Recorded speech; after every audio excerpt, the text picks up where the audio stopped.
545 billion worth of flood control projects ay ito lang mga 15 contractors ang nakakuha kasama ka QM Builders. Nandiyan ka pala, bakit hindi ka kumunta? Pasensya na, Chair, kasi medyo nahiya ako. So sinasabi mo, mali ang Pangulo. Noong 2011 hanggang nag-triple A tayo ng 2017 hanggang naging quadruple A tayo ng 2024. Mr. Secretary, naiintindihan mo ba yung sinasabi niya? Sabi mo, hindi ka pa nakapag-umpisa ng project. Paano ka naging quadruple A? Sabi mo, hindi ka pa nakapag-umpisa ng flood control projects. Paano ka nagkaroon ng lisensya? Flood control O projects. ngayon gumawa ka na naman. Ano ba talaga yung totoo? Ilang project ang na-execute mo na?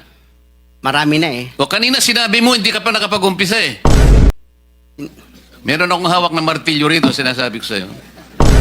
Pagtutulong-tulungan po nating hukayin lahat ito. Kahit multo sila, palagay ko may butong matitira. Permission of Senator Gatchalian again. Yes, go ahead. Yeah, Mr. Kirante, ikaw bang may-ari nitong QM Builders na kumpanya? Yes, Mr. Chair. Yung present ni Senator Gatchalian na puro pula, puro logi, can you comment on that?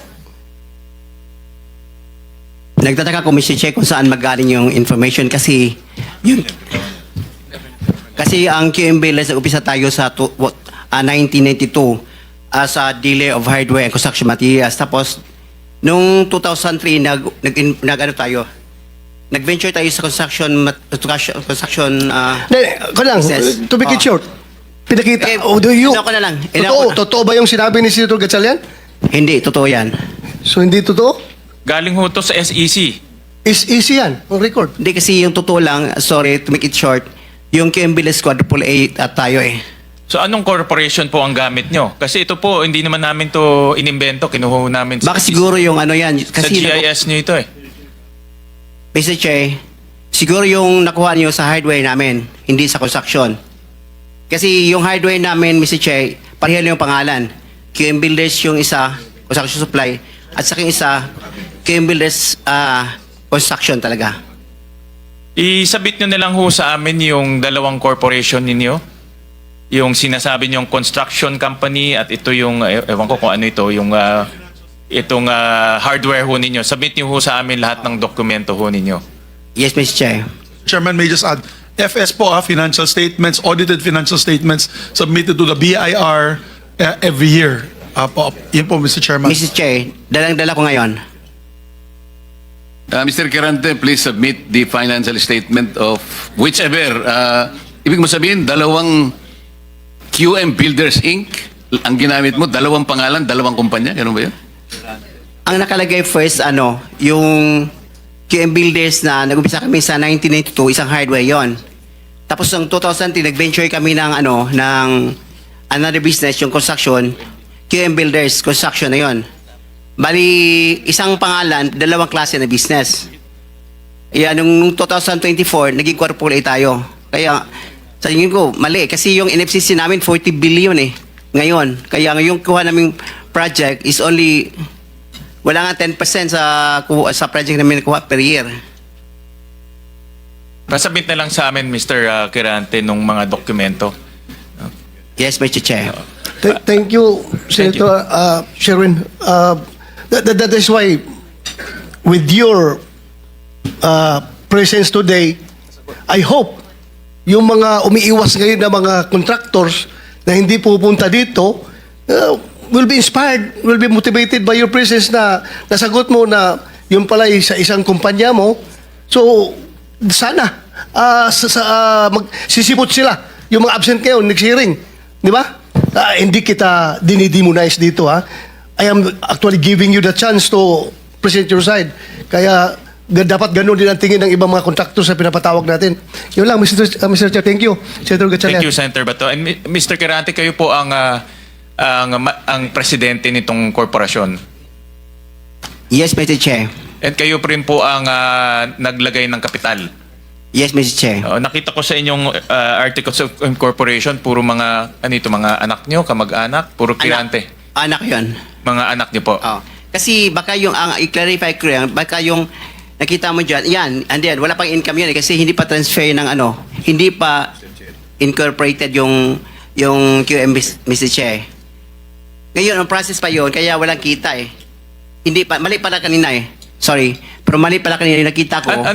Ulitin natin. Anong pangalan nung inyong construction company na ginagamit sa DPWH? QM Builders. QM Builders Incorporated. QM Builders yun lang, Mr. Chair. Sole proprietor yun. Yes. Sole Chair. proprietor yung inyong corporation. Inyong ginagamit sa DPWH. Yes, Mr. Chair. Kami lang nag-umpisa yung mag-asawa. Tapos yung anong pangalan ng hardware ninyo? QM Builders pa rin. QM Builders Incorporated na. Hindi pa. Hindi Ito pa yung rin. construction is, Mr. Chair, yung gusto namin gawing incorporated para yung halimbawa yung experience bilang contractor ma-inherit sa halimbawa yung surviving years. Halimbawa kung halimbawa may mangyari sa akin, yung experience ma-inherit sa amin. So itong QM Builders Incorporated, sa inyo ito, Hindi di ba? pa, yes, Mr. Chair, sa atin hindi pa activated yan. Kaya walang kita. So hindi nyo pa ginagamit to sa Hindi pa. pag-bidding? Hindi pa. Okay, sige. Mr. Kirante, sabi mo kanina, hindi pa nag-umpisa yung QM Builders as a contractor? Yes, Mr. Chair. Hindi ka pa nakagawa ng project? Hindi pa kasi yung nag-asawa ko ng 1991, nag-upisa kami sa hardware. Yung maliit na hardware, nagtitintal ng bambo, mga ganun eh. Mga hipa. Bakit nasama ka sa 15 contractors sa listahan ng Pangulo? Kanina tinatanong ko, wala bang kukontra dito sa sinabi ng Pangulo na 545 billion worth of flood control projects ay ito lang mga 15 contractors ang nakakuha, kasama ka QM Builders. Nandiyan ka pala, bakit hindi ka kumontra? Ba't ngayon sinasabi mo, hindi ka pa nakapag... Pasensya na, Mr. Chair, kasi medyo nahiya ako. So sinasabi mo, mali ang Pangulo with Yes, respect to your yung company? data is mali eh. Kasi ang totoo, yung 414 projects na nakuha sa QM, totoo lang ha, is only 86 projects. Mr. Chair. Teka muna, sabi mo hindi ka pa nakapag-umpisa eh. Ano yung sinasabi mong project? Ano ko lang siguro, bagitin ko lang. Noong 2003, nakalisensya na kami sa pickup, only category D. Hanggang noong 2024, naging quadruple A na tayo. Pero dumaan pa kami ng single A. Noong 2011, hanggang nag-triple A tayo ng 2017 hanggang naging quadruple A tayo ng 2024. Mr. Secretary, naiintindihan mo ba yung sinasabi niya? Sabi mo hindi ka pa nakapag-umpisa ng project. Paano ka naging quadruple A? Ano ko lang, Mr. Che, yung sinasabi kong 1992 is hardware pa yon. Yung nakita niyo yung hardware. Hindi natin pinag-uusapan yung hardware mo. Ang pinag-uusapan natin flood control projects. Tinatanong ka kanina, sabi mo, hindi ka pa nakapag-umpisa ng flood control projects. Paano ka nagkaroon ng lisensya? Paano ka naging quadruple A? At lalong mahalaga, paano ka nasama sa 15? Gumawa ka na ng flood control project. Gumawa na tayo ng flood control O project. ngayon gumawa ka na naman. Ano ba talaga yung totoo?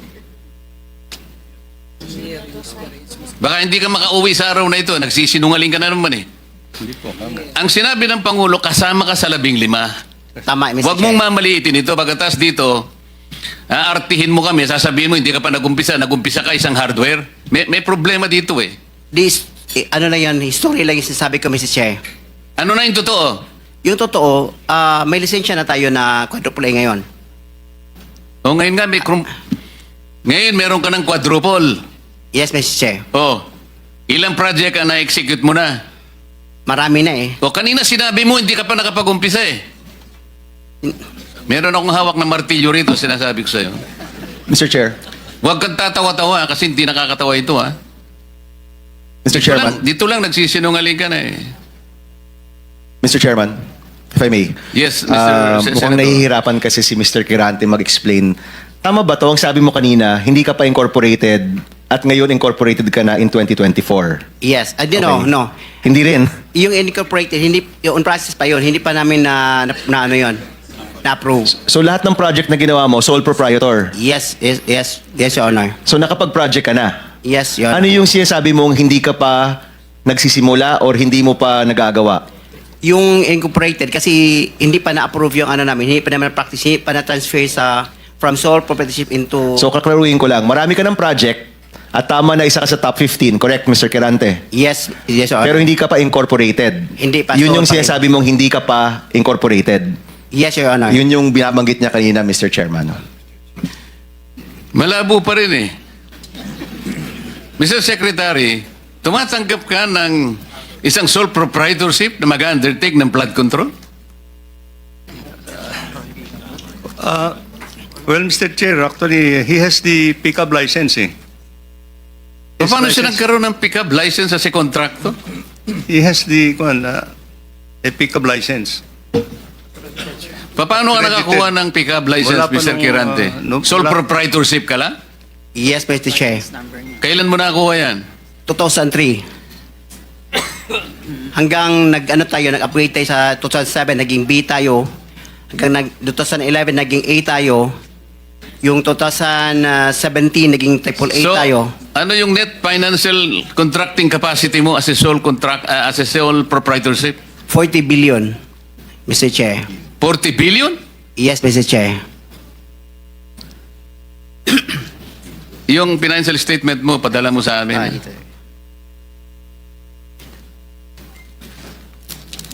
Mr. Chair, if I may. Mr. Chair. Teka muna, si Senator JB muna para matapos natin lahat. Quick lang, para sa kanya. Kanino? Kay Randy. Habang hindi pa siya umalis. Naniniwala ka pa dyan? Naintindihan ko, Mr. Chair, dahil tingin ko, Bisaya ito, hirap mag-express ng sarili niya in Tagalog. Kaya, I would rather advise him na uminom ka ng tubig, mag-inhale ka, relax ka, at ang pagsalita mo, huwag mo masyadong bilisin. Naintindihan kita pareho tayo Bisaya. May difficulty in expressing yourself ka. Hindi ko kinakampihan, Mr. Chair, ha? Ang sinasabi niya, meron siyang 40 billion pesos. 40 billion. NFCC. 40 billion ang sinasabi niya. NFCC, Mr. Chair. Kaya nga, 40 billion pesos. Yes, Mr. Chair. Oh. Naniniwala ka, Mr. Senator? Ano yung NFTC, Mr. Chair? Hindi ko... Net? Net financial contracting capacity.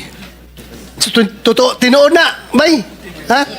May 40 Yes. billion ka. Yes. Nakadeposito sa bangko na. Ano sa mga? Ay, Paano? hindi. Yung NFCC kinuha sa... Ano yan? Yen o pesos? Asset yan. Kasi yung NFCC, kinocompute ng times 15 yon, Mr. Chair. Halimbawa, may 1 billion ka sa bangko. Pwede ka sa 15 billion.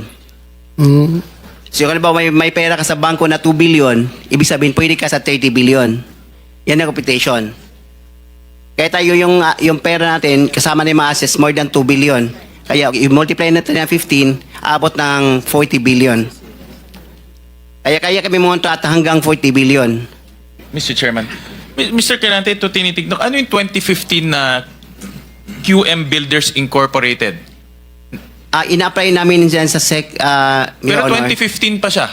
Pero hindi pa namin tinatransfer Transfer to? to sole proprietorship into incorporated. Hindi, ito incorporated na ito eh. This is a corporation. Kasi ang explanation ng bookkeeper natin, yung natin gahandle, yung experience ng from sole proprietorship, itatransfer muna sa Hindi, incorporated. iba yung experience, iba yung corporate entity. Incorporate entity is 2015 na dyan na siya. Ah. Pero sinasabi nyo, walang nangyayari. Wala nangyayari. Ang Ina-apply lang. ginagamit nyo since noon pa ay yung inyong sole proprietor. Yes, Your Diyan Honor. pumapasok inyong income, in other words. Yan yung ginagamit nyo pagbibid ng mga projects.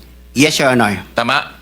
Ganun pa? Ganun ba ho ang interpret? So, dalawang entity, yung sole proprietor at yung incorporation.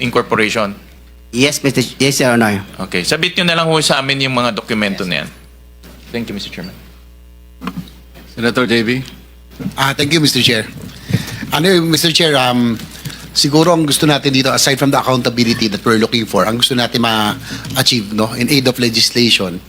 Mr. Chair, I have the second bill that I filed in this Congress is a comprehensive master plan for infrastructure development na kahit sino po ang maging presidente, when it comes to infrastructure, especially big ticket items, dapat po tuloy-tuloy.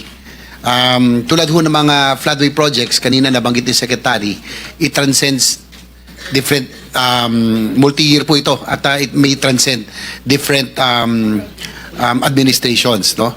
ang tanong ko lang, Mr. Secretary, siguro matagal na rin ho kayo nasa DPWH. Dati po, meron tayong Napindan, Channel, Manggahan Floodway, and other big flood control projects. Pero parang lately, do we have similar flood control projects of this magnitude? Yung ganito kalaki? Kasi sa tingin ko po, siguro sagutin nyo rin po ko, yung taon-taon na pinoproblema ng Central Luzon, ng Bulacan, ng Pampanga, kamakailan tayo nandito rin.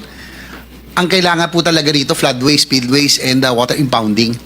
So, Mr. Secretary, at present, meron ho ba tayong ganitong mga uri ng proyektong ginagawa? Before the Secretary answers that question, let me acknowledge the presence of our senior Vice Chair of this committee, Senator Alan. You can now answer the question. Thank you, Mr. Chair. Yes, Mr. Chair. We have similar projects of that magnitude in the other river basins, major river basins in the country, Mr. Chair, that are financed by official development assistance, Your Honor. And in these major river basins, they have a comprehensive master plan, Your Honor. But Kanina pa na- Mr. Secretary, as we had discussed already, no matter how comprehensive this river basin Master plans. master plans, until and unless you are able to coordinate with that office that we made reference to earlier, Yes. this is the River Basin Control Office, walang mangyayari dyan. Because it should have been an integrated one. That's Kahit na 100 river basins pa yan, with their separate and individual master plans, kailangan pong coordinated per the mandate of the law na nakalagay sa balikat ng RBCO. So sa ngayon, wag po natin munang gawing parang sagot na makapagbibigay ng kapayapaan ng loob sa ating mga kababayan. Wala pa po tayong na-accomplish in relation to an integrated master plan that will answer the continuing problem of flood ravages in this country, Mr. Secretary. That's correct. Mr. Secretary, you promised earlier that your office will be conducting investigation to establish the initial observations of the President as well as the initial concerns expressed by this committee. I will suggest that you should involve this committee in your investigation. We will be happy to deputize a staff from the Blue Ribbon in undertaking the investigation. Ganito lang kasimple. Halimbawa, yun pong binisita ng ating Pangulo sa Kalumpit. Nakita niya yung embankment kagad. Yung tingin pa lamang niya talagang lusaw na yung embankment kasi wala namang slope kasi nagkalasog-lasog na pati yung apron. Walang apron kasi nagkaiwa-hiwala yung mga seat pile. Ang contractor dito is St. Timothy.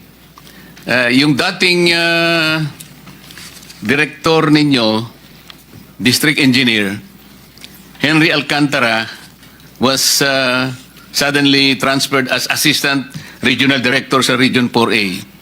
Kailangan siguro magkaroon tayo ng explanation bakit mabilisan siyang inalis. Ano po? Tapos, siguro, dito sa mga ghost na ito, mahirapan kayo talaga dahil multo ito eh. Mahirap hanapin ang multo, Mr. Secretary. Siguro, isa sa mga sasuggest namin, itong mga contractors na multo ang kanilang mga projects, mag-umpisa sila sa sementeryo. Ito na lang ang paggawa mo sa kanila, perfect yung kasi multo lahat naman ang kanilang projects. Kanina, sinabi ko, this committee is willing to cooperate with your investigation. We're even willing to deputize a staff from this committee para lang makatulong doon sa paggawa ninyo ng investigasyon. Isang makatotohanan ng investigasyon. Kasi ang idea po namin, Mr. Secretary, we can even make a random testing. Halimbawa, kami na, pahiramin nyo lang kami ng backhoe. Our staff will pinpoint exactly what portion of that embankment, for example, or that slope protection structure. Konti lang naman eh. Babakbakin niya lang. Lilitaw at lilitaw talaga. Yung 6 meters na standard talaga. Para ko nang nakita. Minsan alternate. May 6 dito, tapos susunod 3, o kaya 2, and then 6, and so on. O lahat kaya, baka 3 meters lang. Madali po yun. Mai-establish nating lahat. So we will pinpoint particular portion of that structure random. Are you committed, Yeah, that will be most welcome, Your Honor. Salamat po, pero We can wala join po kami dito. pambayad ng backhoe. Kayo na po makipag-coordinate sa opisina nyo, pahiramin nyo lang kami. May staff po kami. At kung kailangan po, kahit ako po ay sasama sa mga ilang sites po natin. Para lang mapatunayan natin talaga. Yes, Your Honor. Mr. Chair? Mr. Secretary, kanina po sinabi natin na one of the observations of the President, doon sa 15 contractor, nag-identify sila ng 5 na halos lahat ng region ay kanilang na-operate. Ibig sabihin, may project sila in almost all regions. So, may 18 regions po yata tayo, kung di ako nagkakamali, Mr. Secretary. So, palagay nyo na lang, lahat ng 5 ito, Legacy, Alpha and Omega, St. Timothy, EGB, Road Edge, palagay mo, they operated in 15 regions na lang. Kasi almost, sabi nung observation ng President. Ang isa po kasing project, Mr. Secretary, kailangan may dedicated na equipment, may dedicated na technical personnel. I am correct? Yes, Your Honor. Palagay nyo, sa isang Yeah. common na project, ilan ang dedicated na technical personnel per project? Well, you have to designate your project engineer, your equipment operator. Yung essential lang, yung essential. 5? What? Yeah. Mga 7 siguro, Your Honor. So, 7. Okay. Sa equipment, anong threshold natin? The basic equipment, what is required, Your Honor? Kung kailangan yung Tell us. backhoe Mga ilan? 3? 5? for flood control projects, at kailangan mo ng backhoe, kailangan mo ng ano pa ba yung ano doon? Vibrohammer. Siguro 4 na mga malaking equipment. Yung Your Honor. pile driver mo, importante yun, di ba? Yeah, yun ang Siya yung vibrohammer. magbabaon ng mga... Yung sinabi ko, vibrohammer. Your Okay, Honor. okay. Meron pang modern ngayon eh, di ba? Hydraulic yun eh.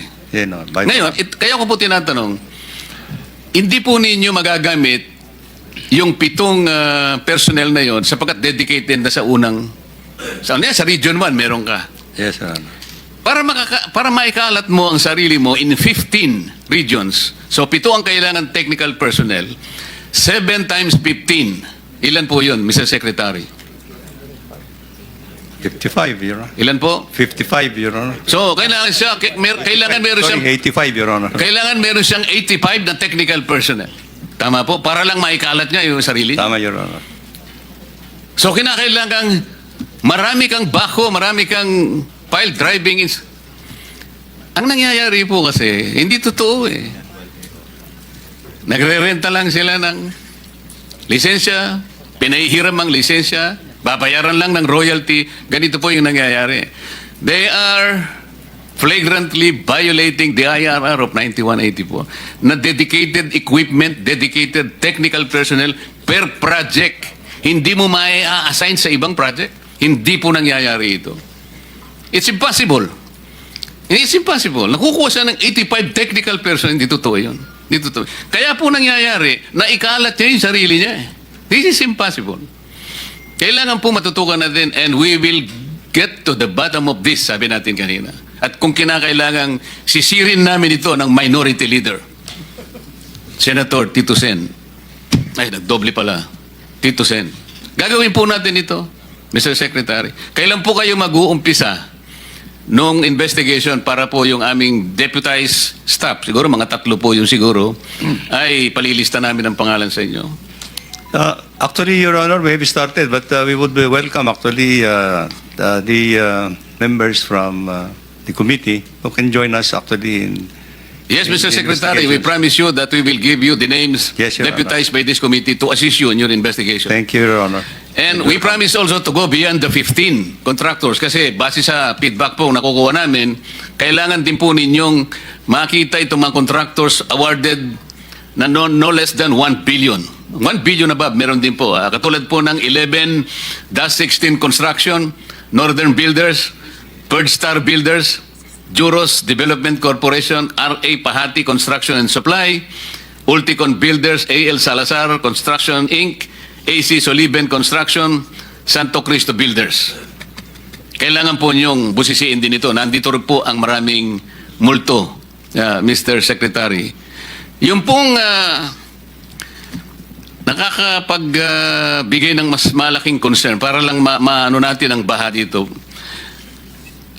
Meron po akong nakitang isang dokumento na spillway project. Ito po yung, dahil po yung Laguna, di ba, ay mas mataas yata ng 4 na metro kung ikukumpara sa level ng Manila Bay. Tama po ba yun? So maggagawa po tayo ng spillway Yes, para Your sa ganun po maibsan natin ang lumalaking baha dito sa parte ng Calabarzon. Yes, Your Honor. Pero ang ginawa po ninyo ay kumuha kayo ng funding sa JICA, 150 billion pesos. Alam naman po natin, pagka JICA, Japanese government, at ang gagawa po niyan, sila rin po. Wala namang makikinabang na local contractors. Pero hindi po nyo nakita na tayo kaya natin gawin at 30 billion pesos. Siguro po, sasabihin nyo, mas okay naman ang technology ng Japan. O, okay lang po yun. Mas superior, sasabihin nyo. Ngunit, babayaran po natin yung 150 billion. Hindi po grant ito loan Pero kung titingnan po nyo, 30 billion pesos lang as compared to 150 billion. I-consider po din natin ito, Mr. Secretary. Yes, Your Honor. If somebody could do it actually at that price, that would be must welcome, Your Honor. Ang kwan po dito kasi, the spillway project that we are contemplating to implement there is a very complicated project, Your Honor. We have to do underground tunnel. We have 50 meters down. You have to may pumps that will rise, that will pump out. Alam po natin yun. Pag Yes. may pumunta sa inyong contractor, siyempre, ipakikita niya ang capability niya. Yes, Your Honor, yes. Hindi naman pumunta lang, kaya kong gawin yan Opo. i-entertain nyo na yun. Opo. Pero kung makita natin na meron siyang kapasidad at 30 billion pesos, I suppose, i-entertain din natin yung ganun. Yes, Your Honor. I think Kanina po, sinabi ko sa inyo yung ilang mga construction companies beyond the 15 lists of the President. yes. Kasi po, kamukha nitong 11 to 16 construction at saka yung third star builders. Saan sila nakakakuha ng project? Ito po, DPWH Bulacan First District Office, DPWH Bulacan Third District Office, DPWH Tarlac First District Office, DPWH Tarlac Second District. Nakakakuha siya sa NIA. Northern Builders, DPWH Tarlac First District, DPWH Tarlac Second District, DPWH Region 4A, and Region 4A Regional Office, and other districts. AC Sullivan Construction, DPWH Tarlac First District, at saka Second District. Santo Cristo Builders, DPWH Pampanga First District, Tarlac Second District, Zambales First District. AL Salazar Construction, DPWH Bulacan First District, DPWH Region 4 District Office, DPWH NCR District Office, RA Pahati, DPWH NCR District Office, DPWH Region 4A, DPWH Nueva Ecija District Offices.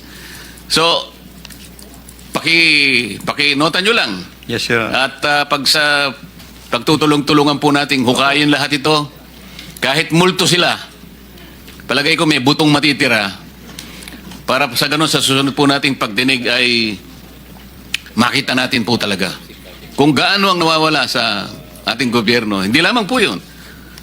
Kung gaano ang dapat pa nating gawin. Para sa ganun, ito pong pinaka-importanting usapin na ito ay maumpisan lang nating ayusin. Hindi po natin, we have no pretensions, Mr. Secretary, that this is very easy. Ngunit sa kagaya po ng sinabi namin kanina, kung lahat po makikipagtulungan, lalong-lalo na po, yung lahat ng gustong magsabi ng totoo at sa tulong po ng lahat ng mga kawani ng DPWH na magsasabi rin ng totoo, maayos po natin ito.